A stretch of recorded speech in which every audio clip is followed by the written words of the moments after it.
Hello viewers, আসসালামু আলাইকুম। আপনারা সবাই কেমন আছেন? আল্লাহর রহমতে আমি অনেক ভালো আছি। আজকে আপনাদের সাথে শেয়ার করব একটি মাছের রেসিপি, মজাদার একটি মাছের রেসিপি।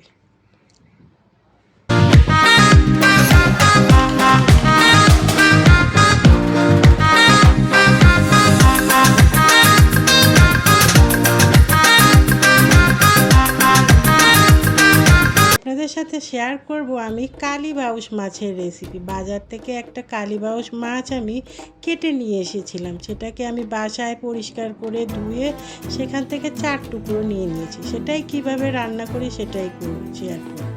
কালীবাউস মাছটাকে আমি দো পেঁয়াজু করব। তার জন্য আমি বেশি পরিমাণে পেঁয়াজ, রসুন, কাঁচামরিচ এবং টমেটো কেটে নিয়েছি। প্রথমে আমি মাছটাকে ভালো করে ধুয়ে ম্যারিনেট করে নিই। মাছটাকে আমি ভালো করে ধুয়ে লবণ এবং হলুদের সাহায্যে ম্যারিনেট করে নিই।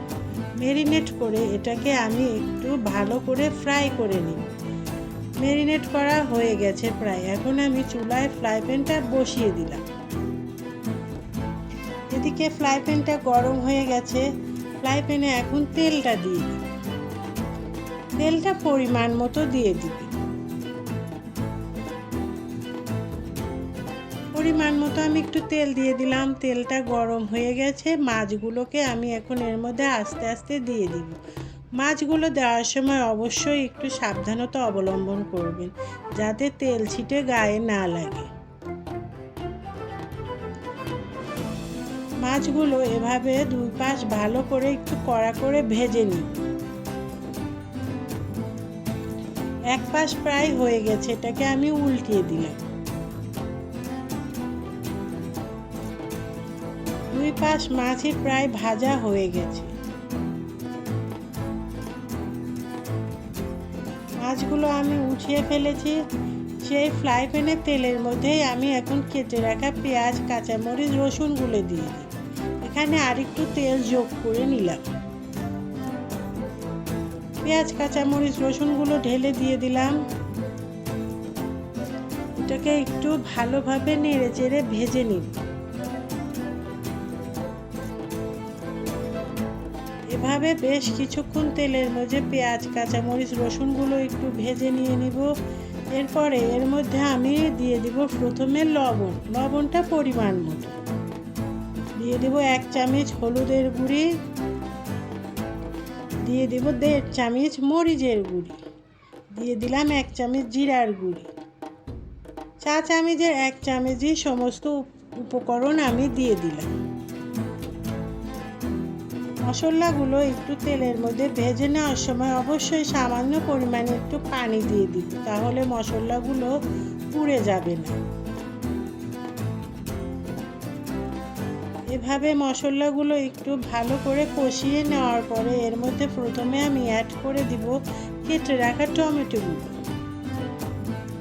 টমেটোগুলো দিয়ে মশলা সহ টমেটোগুলো আর একটু ভালো করে কষিয়ে নিই।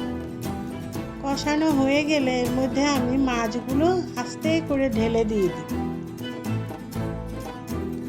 মাছগুলো অবশ্যই একটু আস্তে আস্তে নেড়ে চেড়ে দিতে হবে, যাতে ভেঙে না যায়।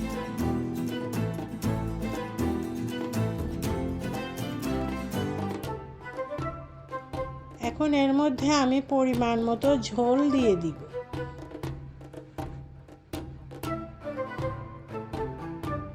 পরিমাণ মতো ঝোলটা দেওয়ার পরে মাছগুলোকে আমি কিছুক্ষণের জন্য ঢাকনা দিয়ে ঢেকে চুলার উপরে 10 মিনিট রেখে দিই। ভিউয়ার্স, আমার রেসিপিগুলো যদি আপনাদের ভালো লেগে থাকে অবশ্যই বাসায় ট্রাই করবেন আর আমাকে নতুন নতুন রেসিপি নিয়ে আসার জন্য উৎসাহ করবেন। 10 মিনিট পরে ঢাকনাটা উঠিয়ে আমি মাছের রেসিপিটা দেখে নিই। প্রায় হয়ে আসছে। আপনারা কেউ যদি আরও ঝোল কমাতে চান তাহলে অবশ্যই ঝোলটা আরেকটু শুকিয়ে ফেলবেন। যে যেরকম পছন্দ করেন সে সেরকমভাবেই ঝোল রেখে খাবেন। যে যেরকম ঝোল খেতে পছন্দ করেন সে সেভাবেই ঝোলটা রাখবেন। মাছটাকে আরও 5-6 মিনিট চুলায় ঢাকনা দিয়ে রেখেছিলাম। কালীবাউস মাছের রেসিপিটা একদম কমপ্লিট হয়ে গেছে। এটা আমি এখন সার্ভিং বলে নিয়ে নিব। এটাকে আমি একটা সার্ভিং বলে নিয়ে নিলাম। এভাবে রান্না করে গরম গরম ভাতের সাথে খেয়ে দেখবেন, অবশ্যই অনেক মজাদার এবং সুস্বাদু হয়। আর ভিউয়ার্স, রেসিপিটা আজকের মতো এখানেই শেষ করতে চাচ্ছি। পরবর্তীতে হয়তো আবার নতুন কোনো রেসিপি নিয়ে আপনাদের মাঝে হাজির হব। সে পর্যন্ত সবাই ভালো থাকুন, সুস্থ থাকুন।